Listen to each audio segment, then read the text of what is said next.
ભગવાને આપણને દીધું છે તો આપણે એમાંથી દીધું ને, બાકી આપણને જ કઈ ન દીધું હોય તો ગમે એટલું તમે ભગવાનને અર્પણ કરો, કદાચ 56 ભોગ ધરાવો તો એ પણ આપણા નથી. આપણા તરફથી કઈ આપવું હોય તો માત્ર 2 હાથ અને 3જું મસ્તક છે. આના સિવાય આપણી પાસે બીજું આપણું કહેવાય એવું કઈ નથી. એટલે કોઈ પણ શુભ કાર્ય કરો ત્યારે સૌથી પહેલા ભગવાનને પ્રણામ કરો, વંદન કરો અને ભગવાનને એવું કહો કે પ્રભુ, હું વંદન કરી અને તમને વચન આપું છું કે હું આખી જિંદગી તમને વફાદાર રહીશ.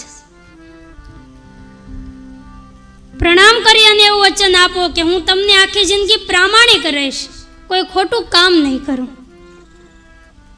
આવો ભાવ કરવાનો હોય છે.